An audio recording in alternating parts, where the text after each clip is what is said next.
Lee Johnson, Blake Christian, I would like to start this interview out by talking to the people here, because you guys don't have a tag team name yet.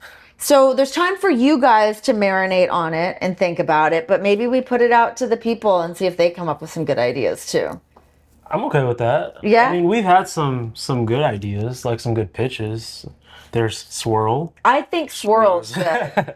Swirl's a really good one. That's I think Swirl's the best one. I like Swirl's, Swirl a lot. maybe it's just Swirl. Guys, I'm here with Swirl. It has...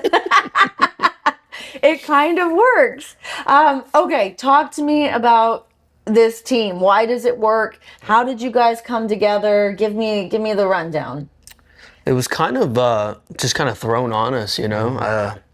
Tony has a great mind for stuff like this, and he kind of sees things that maybe we don't see at first, you know. But yeah, I think it was kind of thrown onto us, and then we just took the ball and ran with it, really. Pretty much, yeah. Yeah. What about like style wise? How do you guys like bounce off of each other, getting that like chemistry together between the two of you? Like, what is that like for people that don't know? You get something like that thrown on you, like to quickly try to get that chemistry between each other in the ring.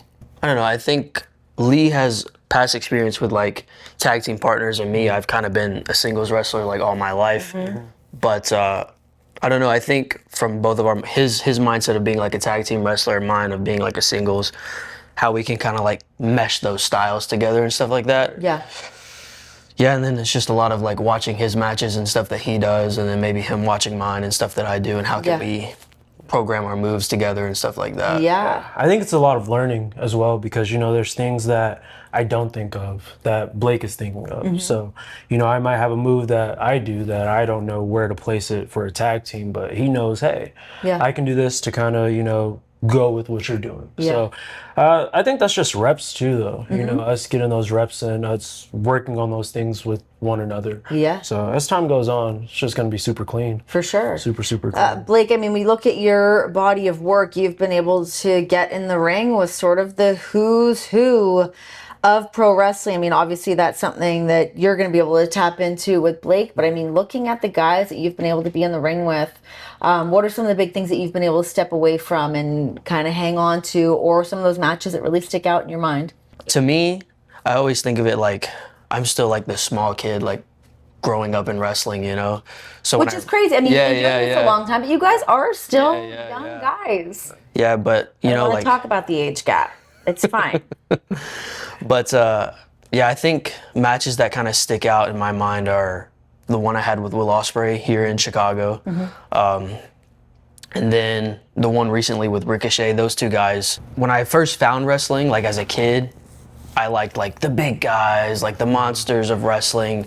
But then as reality set in, like this is what I want to do, I had to like find people like my style to like study. Mm-hmm. And those two were like guys that I like really studied. So to be able to wrestle them too, I think those two stick out in my mind. Did you have any of those moments like before you walked, like knowing you were going to be wrestling them, to be like, shit, this is happening? Like, it's one thing to watch someone's tape and be inspired by somebody to actually get your own set of boots and sign up for wrestling camp somewhere, but the match is happening. Yeah, I think because I was supposed to wrestle Will Ospreay before COVID hit.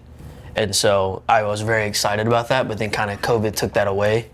And then some other things happened to where we couldn't wrestle each other. But yeah, once I came back, he was like my fourth match, like back on the independent scene. No pressure, right? Yeah, no pressure, right? But yeah, I think there was a moment, it was a triple threat, of course, but there was a moment in there, like where we were just standing there and the crowd was like really, because this is a match that's been 2-3 years in the making almost. Yeah. So yeah, I think that moment right there stands out the most. Lee, what were some of the things that made you want to get into this? Batista. Oh, really? I love that answer. You know what? I don't think enough people give Batista his flowers. I don't think so, and it drives me crazy. Yes, I'm with like, you. You will see the polls from like the early 2000s, and there would be like John Cena, Batista, Randy Orton, Brock. Batista will always be last. Yes. And it drives me crazy. What? I never understand that. I mean, also, you guys had the best acting career of all of them. Best acting career. He had the coolest entrance of all of them. Like he was, as a kid, he was like a superhero. Yes. And then when I finally decided to actually wrestle, it was because I saw Kenny for the first time. Okay. And yeah, I saw Kenny, and I was like, man, if I want to wrestle this guy, I better get to it. So, yeah, it was a mix of the two. I feel like Kenny is also in that, like, I mean, even when he's around, there's just like, we talk about the aura of people, and Kenny just has that. Okay, so we're talking about, you've had the matches with the who's who, but you look at the roster of AEW, so stacked, so insane. How do you guys find your way to fit in and find your place and find ways to grow and find ways to get those reps when it is so stacked? I mean, top to bottom. It took me a minute, yeah. A lot of people don't know I've been here for like almost 3 years now. And I've kind of been like off and on, but I don't know. Why off and on? I don't know. I think it was like the roster is stacked. You know? Oh, okay. I thought you meant like you were. Okay, Yeah, no. They would call me in. I would have these cool matches, but then I would kind of go back home for a little bit. But I think he like needed, like Tony like saw it like firsthand, like in New York at Final Battle. Yeah, because after that it was just like I think I found my spot. You know. Yeah. And it's only continuing to grow now because I've been in there with Kenny now, and he is like God when he comes out, you know. It's, when you're standing there Bell first to hand, bell, he's like God. Yeah, standing there first hand, and all the pyros going off. But yeah, I think I just needed to like find my spot. So yeah, I mean, Lee, you've been here for a while too, and it's like trying to find what's gonna work. And what are some like the frustrations that can set in with that too, of that start and stop, and where do I belong? What am I gonna do next? So I think it's also a lot of like self-reflection, you know. I mean, I got here when I was 22. I was very young. I really didn't. I had been wrestling for 2 years.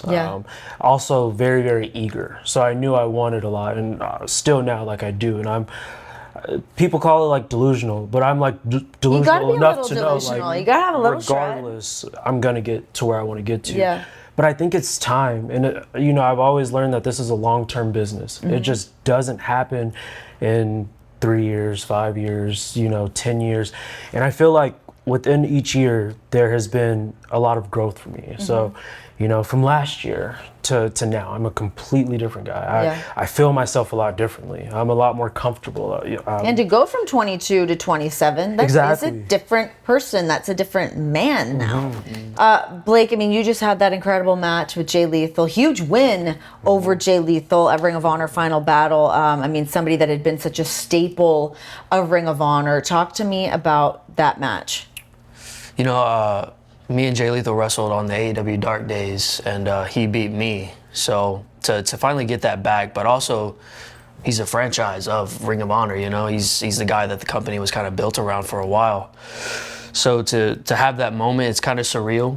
And yeah, I think it continues to build my momentum to like wrestling Bandito hopefully one day, and I think it's a big deal to me. For sure. Little kid me as well. What would that mean to you to be able to have that opportunity with Bandito, Ring of Honor World Champion, to take that from Chris Jericho, the situation that he's been able to build for himself? I mean, it's a huge platform. You know, me and Bandito, we've wrestled before, actually 2 times before. You know, both each have a win. So I think, but again, like you was talking about him, it's a whole different like person. You know, I've grown from those moments. So I think maybe different outcome this time, but yeah, that's a definite match, especially here and for the Ring of Honor World Title. I think that's something I'm very much looking forward to. What do you think is next for you guys? We're new here. This thing's kind of just getting started, but I mean, we have this spotlight. We've got this camera on us now. What do you guys want to do? I think ROH tag titles is where we started off at, and at the same time, Blake can take the ROH World Title. So why not all of them? Yeah. You know? That and growing as a team, I think, as well, you know? Continuing to get those reps in like we said earlier. So, yeah. Yeah. Like, what was it like when you were first getting into wrestling? So I was a fan as a kid, you know? And he was talking about it earlier about being like superheroes in wrestling. I didn't know how to do that, you know? All I knew is I played with my little action figures, and these guys are like, I thought they were born into this, you know, born superheroes. Some of them are. Yeah. But as I got older, you know, I was like, oh, okay, you know, I can research and figure it out. And I actually was going to nursing school first. You're going to nursing school? Yeah. Well, good to know. And, you know, I was in the program, And nursing school is like really, really tough. It's like a test every week, and then you have to do clinicals. But also, I was like, I don't even want to be a nurse. I want to be a wrestler. And I started dating this girl, and I was like, this is the one. I'm gonna put this wrestling dream aside. I'm gonna graduate, and I'm gonna like marry this girl, have a family, all this and that. And by the time I like verbally said that, we broke up. And I was like, nah, it's whatever. Nursing school, get her back, blah, blah, blah. You guys got back together? No. But by the time I verbally said that, I had a friend that had passed away. And like in a way that doesn't really happen in a small town that I'm from, Party, I was the DD, so I took my friends home. And yeah, there was like a big fight and a shooting that had happened. And she was like hiding in the back.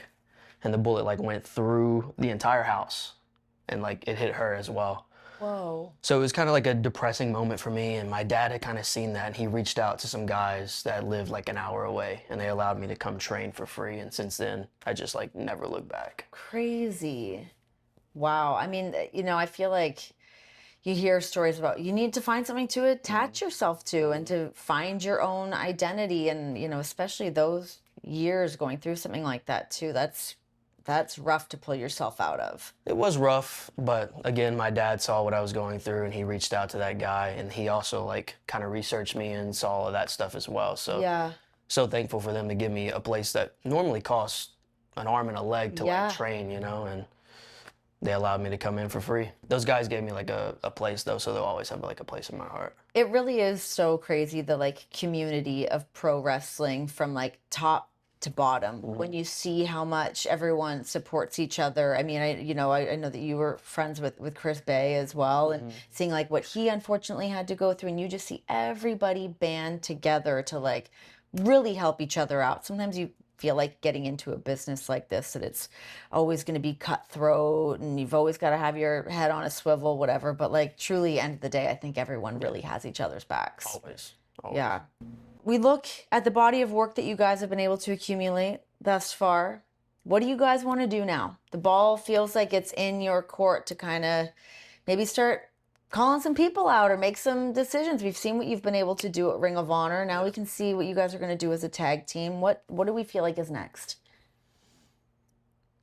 I think the Ring of Honor tag titles is for sure in our sights, Number one.